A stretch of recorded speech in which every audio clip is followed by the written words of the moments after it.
ఒక ఏడాది పరిపాలన చేసిన తర్వాత వారి పాలన గురించి, వారి పాలనలో జరిగినటువంటి మంచి గురించి, లేక అది చేశాను ఇది చేశానని చెప్పుకోవడం గురించి ఇది ఒక మంచి సందర్భం అవుతుంది. కానీ చంద్రబాబు నాయుడు గారి ఏడాది పాలనలో చెప్పుకోవడానికి ఏమీ కూడా ఒక్కటంటే ఒక్క కార్యక్రమం కూడా లేదు. ఒక్కటంటే ఒక్క కార్యక్రమం కూడా లేదు. రాష్ట్ర ప్రజలని నిరంతరం మభ్యపెట్టి మోసం చేసి చంద్రబాబు నాయుడు గారి పార్టీ నిర్వహిస్తున్నది మహానాడు కాదు, దగానాడని మేమైతే చెప్తా ఉన్నాం. చంద్రబాబు గారి పార్టీ నిర్వహిస్తున్నది మహానాడు కాదు, దగానాడు. ఎందుకంటే రాష్ట్ర ప్రజలని నిరంతరం మోసం చేసి మభ్యపెట్టారు కనుకనే. ఒక్క సంక్షేమ పథకం కూడా సరిగ్గా అమలు చేయలేకపోయారు కనుకనే ఇది మహానాడు కాదు, దగానాడని చెప్తా ఉన్నాం.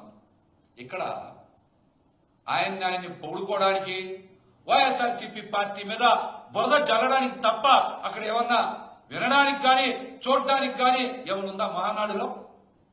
అక్కడ వచ్చిన వాళ్ళందరికీ జంతికలు పెడతాం, బిర్యానీ పెడతాం, కజ్జికాయలు పెడతాం అని చెప్పడానికి తప్పించి ప్రజలకు సంక్షేమ పథకాలు అమలు చేశాం, లేకపోతే అభివృద్ధి కార్యక్రమాలు చేశాం అని ఏమన్నా చెప్పుకోవడానికి ఏమన్నా ఉందా? ఏమన్నా ఉందా? ప్రజల్ని మోసం చేసి మభ్య పెట్టడం తప్ప వారు చెప్పుకోవడానికి మహానాడులో ఏముందని మేమైతే షూటిగా ప్రశ్నిస్తాము. గత ప్రభుత్వం ఇచ్చినటువంటి అన్ని పథకాల్ని అమలు చేయకుండా రద్దు చేస్తా ఉన్నారు. మీరు చూడండి, విద్యా వ్యవస్థని, వైద్యాన్ని, వ్యవసాయాన్ని, పారిశ్రామిక రంగాన్ని, ఇలా అన్ని రంగాల్ని నిర్వీర్యం చేసినటువంటి ఈ కూటమి పాలన, చంద్రబాబు నాయుడు గారి పాలన. మరో పక్కన చూస్తే రాష్ట్రంలో ఎటు చూసినా కూడా అవినీతే. మట్టి గాని, ఇసుక గాని, లిక్కర్ గాని పెద్ద ఎత్తున మాఫియా జరుగుతూ ఉంది. కేవలం రూపాయికే వేల కోట్ల రూపాయల భూముల్ని దారాదత్తం చేస్తూ ఉన్నారు. అందుకోసమై వీళ్ళు ఇక్కడ సంబరాలు చేసుకుంటున్నది మహానాడు పేరుతో. అందుక మహానాడు పేరుతో సంబరాలు చేసుకుంటున్నది.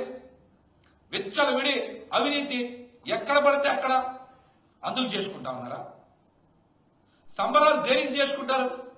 ఏదైనా సాధిస్తే, ఏదైనా రాష్ట్ర ప్రజలకు మంచి చేస్తే, ఈ రాష్ట్రాన్ని ఏదైనా అభివృద్ధిలోకి తీసుకొస్తే ఎవరన్నా సంబరాలు చేసుకుంటారు.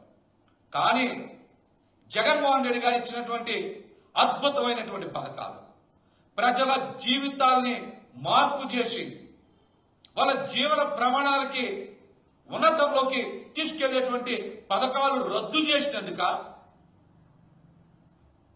సూపర్ 6 పేరుతో ఒక్క హామీని కూడా అమలు చేయనందుక మీరు సంబరాలు చేసుకుంటున్నది? దేనికి చేసుకుంటున్నారు సంబరాలు మీరు మహానాడు పేరుతో?